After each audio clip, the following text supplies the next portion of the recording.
The interviews in this video are with candidates currently running in the November 2020 election in Brevard County. I'm Zach Noon.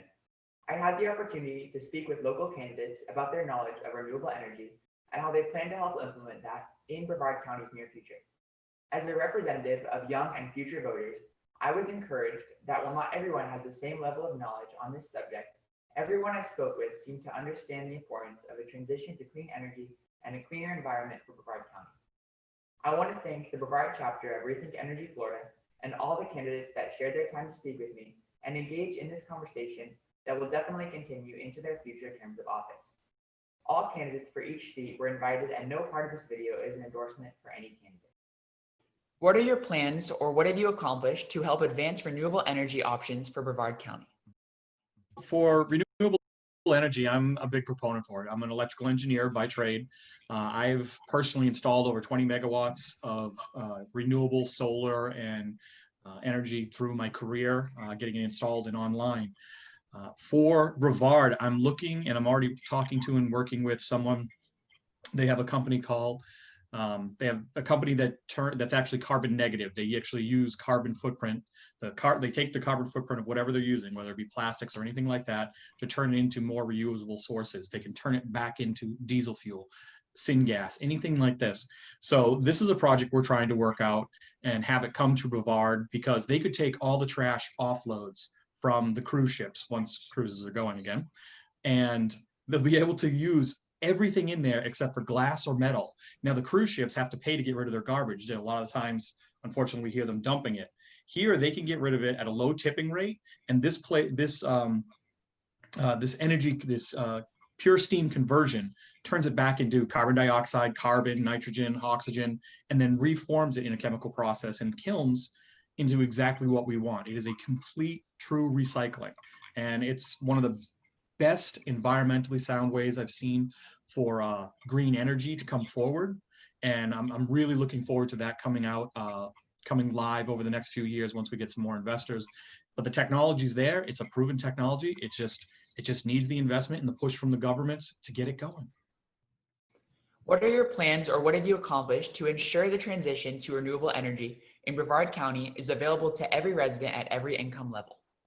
Well, to start that off, you need to work with the power company. So in Brevard, it's generally FPLE, Florida Light and Power, FLP. So we need to get with them and stop any net metering is what needs to be done. But once we start producing green energy, once we have that put back on the grid, it needs to go to all consumers equally. And it generally does. But power companies want to be able to make sure they have enough power to meet the demand at any given point. Obviously, we have different peaks in the winter, different peaks in the summer, different areas, when hurricanes come. They need to safely be able to do their job. So working with the power company we have here and across Florida and across the nation, working with all the ISOs, the independent system operators, we need them to come together and work for a cohesive plan. And the government, the federal government, is the only one that's going to be the big enough player to put a fair plan in place, because they're a business. They're still there to make money. They need to have some way to dispatch that power and get it down to the people. And everybody here in Brevard then benefits from a lower energy rate as it's spread out. Any programs should be economically based. It shouldn't only be for the rich. So there are grants out there, and I will work to get more of those here for Brevard.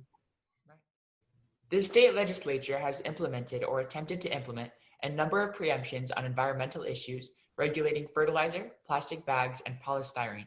What is your opinion on home rule versus state control on environmental issues, specifically septic tank permitting?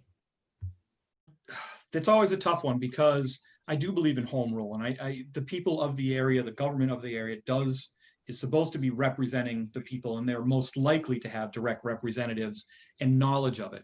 However, every little township, every county, everything like that doesn't have the resources of the state or federal level to see long-term effects across broad issues.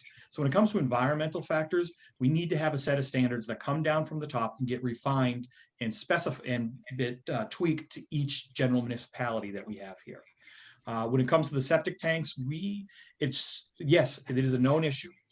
However, it is not the worst offender to the Indian River Lagoon that some of my opponents try to take. That's just trying to put the onus back on homeowners. there is industrial fertilizers, biosolids coming up from the south that are much more damaging, or they're as damaging and they're in a greater quantity. So I would like to see us get off septic systems. There's better ways to do it: reclamation of water, reclamation of all that solid waste. So the states and federal should be providing grants and funds and projects, infrastructure. That's what we talk about, infrastructure projects. It's not just bridges and railways. That's infrastructure, the waterways, the piping. These are all things we need to see investment in, and it takes a large scale. It takes the federal, it takes the statewide to be able to do that. So they need to be the ones that step forward and start producing all these issues, start providing solutions to these issues. My name is Jim Kennedy. I'm just simple. I'm running for Florida District 8. That's all of Brevard, Indian River, and parts of eastern Orange County. This is something I'm very passionate about. Win or lose, I am going to be here. I'm going to be talking to people, and I'm going to be pushing these issues, because this is the only environment we have. This is it. We only have the one planet right now. And maybe someday we'll be able to branch to the stars. But if we don't turn things around for us now, we're not going to be alive long enough to reach that goal.